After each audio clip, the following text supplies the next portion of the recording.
Breaking news Gannavaram మాజీ MLA Vallabhaneni వంశీకి ఉచ్చు బిగుస్తున్నట్లు తెలుస్తుంది. గన్నవరం నియోజకవర్గంలో అక్రమ మైనింగ్ జరిగినట్లు విజిలెన్స్ గుర్తించింది. అక్రమ తవ్వకాలపై మాజీ ఎమ్మెల్యే వంశీతో పాటు అతని ప్రధాన అనుచరులపై కూడా విజిలెన్స్ కేసులు నమోదయ్యే అవకాశాలు కనిపిస్తుండడం సర్వత్రా చర్చానీయాంశంగా మారింది.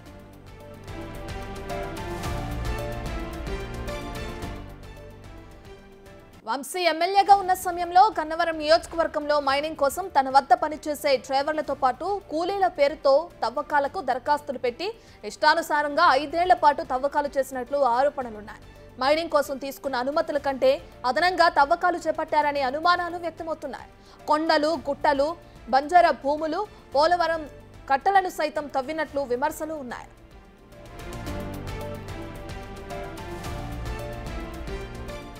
ఇదే విషయాన్ని ఇటీవల జరిగిన అసెంబ్లీ సమావేశాల్లో మంత్రి కొల్లు రవీంద్ర సైతం ప్రస్తావించారు. దాంతో అక్రమ మైనింగ్ పై విజిలెన్స్ అధికారులు దూకుడు పెంచినట్లు సమాచారం. ఈ క్రమంలోనే రైతులు, దినసరి కూలీలు ఇచ్చిన వాంగ్మూలం ఆధారంగా వంశీని ప్రధాన సూత్రధారుడిగా గుర్తించినట్లు తెలుస్తుంది. సినరేజ్ చెల్లించకుండా తవ్విన మట్టి విలువ సుమారు 100 కోట్లు ఉండొచ్చని అధికారులు అంచనా వేస్తున్నారు.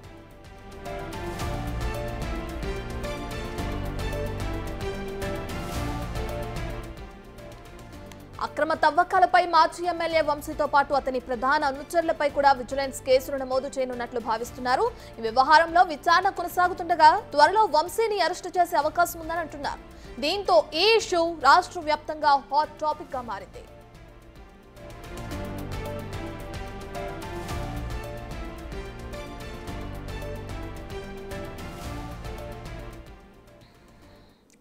ఇక గన్నవరం మాజీ ఎమ్మెల్యే వల్లభనేని వంశీ అక్రమంగా తవ్వకాలు చేపట్టారని చెప్పి ఇప్పటికే అభియోగాలు నమోదయ్యాయి. ఆయనకి సంబంధించి కేసు కూడా నమోదయ్యే అవకాశం కనిపిస్తున్నట్లుగా తెలుస్తుంది. దీనికి సంబంధించిన పూర్తి డీటెయిల్స్ అందించడానికి అటు విజయవాడ నుంచి మా ప్రతినిధి శివ లైవ్ లో జాయిన్ అవుతున్నారు. రైట్ శివ, ఇప్పటికే చూసుకుంటే అక్కడున్న కొంతమంది కూలీల వాంగ్మూలం ఆధారంగా కూడా కేసు నమోదు చేసే అవకాశం ఉందంటున్నారు. వంశీ కాకుండా ఇంకా ఎవరిపైన కేసు నమోదు చేసే అవకాశం ఉంది? మొత్తం మీద చూసుకుంటే గన్నవరం నియోజకవర్గంలో కాదేది అక్రమానికి అనర్హమైన రీతిలో కొండలు, గుట్టలు, కాలువ గట్టులు, పోలవరం కాలువ గట్టు ఏదైతే పోలవరం ప్రాజెక్టు నుంచి ప్రకాశం బ్యారేజీకి వచ్చే పట్టిసీమ వాటర్కి సంబంధించి కూడా తవ్వకాలు చేయడంతో వాటర్ పొలాల్లోకి వెళ్ళిపోయిన పరిస్థితి కనిపించింది. కొండలు, గుట్టలు ఏది కనిపిస్తే దాన్ని అక్రమ తవ్వకాలు చేసి 100 కోట్ల రూపాయల అక్రమాలకు పాల్పడ్డ సంఘటన కనిపించింది.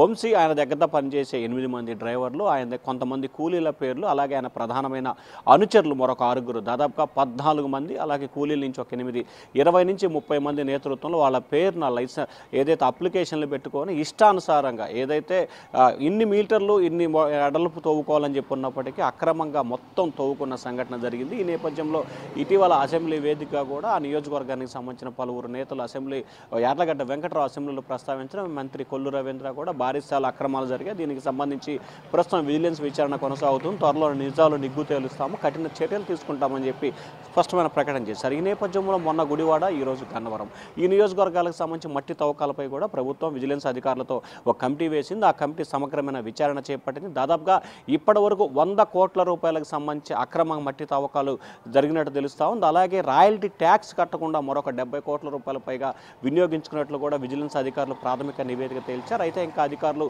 కొంతమంది కూలీలు, స్థానికులు ఇచ్చిన సమాచారం మేరకు విచారణ చేపడుతున్నారు. ఇంకా ప్రస్తుతం అయితే విచారణ కొనసాగుతోంది. మొత్తం విచారణ పూర్తయితే కనుక దాదాపుగా 200 నుంచి 300 కోట్ల రూపాయల పైగా కూడా అక్రమ మట్టి తవ్వకాలు పాల్పడ్డట్టు తెలుస్తా ఉంది. ఇప్పటికే ఈ కేసులో ప్రధాన నిందితుడిగా వల్లభనేని వంశీ, ఆయన డ్రైవర్లు, అక్కడ ఉన్న నియోజకవర్గంలో కొంతమంది ముఖ్యమైన అనుచరులు దాదాపుగా 20 మంది నిందితులను ఐడెంటిఫికేషన్ చేసినట్లు తెలుస్తుంది. వీరందరికీ సంబంధించి కూడా ఇంకా వివరాలు సేకరిస్తున్నారు. ఏ అకౌంట్ నుంచి ఏ అకౌంట్కి ట్రాన్స్ఫర్ అయ్యి ఏ అకౌంట్ నుంచి మరొక అకౌంట్కి ట్రాన్స్ఫర్ అయిన వివరాలను కూడా అధికారులు కులంక్షంగా చర్చిస్తున్నారు. ప్రస్తుతం ఇంకా గన్నవరం నియోజకవర్గానికి సంబంధించి బాపులపాడు మండల పరిధిలో కూడా మట్టి తవ్వకాలు ఇష్టానుసారంగా జరిగినాయి. అలాగే విజయవాడ శివారు ప్రాంతంలో ఏదైతే విజయవాడ శివారు ప్రాంతంలో ఉందో ఈ ప్రాంతానికి సంబంధించి కూడా మట్టి తవ్వకాలు, కొండలు, గుట్టలు తవ్వుకున్నారు. వాటిపై కూడా అధికారులు విచారణ నిర్వహిస్తున్నట్టు తెలుస్తూ ఉంది. 1-2 రోజుల విచారణ పూర్తయితే ఖచ్చితంగా ఈ కేసుకు సంబంధించి వల్లభనేని వంశీపై చర్యలు తీసుకోవడం పాటు అతన్ని విజిలెన్స్ అధికారులు అరెస్ట్ చేసే అవకాశాలు అయితే కనిపిస్తున్నాయి. కానీ 100 కోట్ల రూపాయలు ప్రజాధనాన్ని లూటీ చేయడంతో పాటు అలాగే ప్రభుత్వానికి చెల్లించాల్సిన రాయల్టీ కూడా చెల్లించకుండా ఇష్టానుసారంగా దోచుకున్నారు. ఆయన అనుచరులు గత 5 సంవత్సరాల కాలంగా అడ్డు అదుపు లేకుండా కూడా దోచుకున్నారని చెప్పి ఫిర్యాదుల పరంపర కొనసాగుతుంది. ఈ నేపథ్యంలో అధికారుల విచారణ అయితే కొనసాగుతోంది. ఇంకా విజిలెన్స్ విచారణ కనుక పూర్తి స్థాయిలో అవ్వకపోతే ఖచ్చితంగా దీనిపై సిఐడి విచారణ చేయాలని చెప్పి కూడా ప్రభుత్వం అయితే ఆలోచన చేస్తూ ఉంది. ఎందుకంటే మొన్న ఏదైతే గుడివాడ, ఈరోజు గన్నవరం, ఇంకా కృష్ణా జిల్లాకు సంబంధించి చాలా నియోజకవర్గాలు ఇదే పరంపర కొనసాగుతోంది. విజిలెన్స్ అధికారులు పూర్తి స్థాయిలో నివేదిక ఇచ్చిన తర్వాత దీనికి సంబంధించి వీటన్నిటిని కూడా ఒక చట్టం కింద తీసుకొచ్చేందుకు, అంటే ఒక గూటి కింద తీసుకొచ్చేందుకు సిఐడి విచారణ కూడా చేయాలని చెప్పి ప్రభుత్వం మరొక ఆలోచన చేస్తూ ఉంది. రానున్న రోజుల్లోనే వంశీపై కఠిన చర్యలతో పాటు అరెస్ట్ చేసే అవకాశాలు అయితే స్పష్టంగా కనిపిస్తూ ఉన్నాయి. రత్న. రైట్ శివ, అయితే గత ప్రభుత్వ హయాంలో అక్రమాలకి పాల్పడిన ఎవరిని వదిలిపెట్టం, ఖచ్చితంగా వారిపైన చర్యలు తీసుకున్నామని చెప్పి ఇప్పటికే నారా లోకేష్ చెప్పడం, దాని ప్రకారమే ఎవరైతే అక్రమాలకి పాల్పడ్డారో ముఖ్యంగా వైసీపీ నేతలు దానికి సంబంధించి ఒక్కొక్కల మీద కొరడా చూపిస్తున్నది కూడా మనం చూస్తున్నాం. మరి దీనికి సంబంధించి మరి వంశీ ఏమైనా స్పందించారా?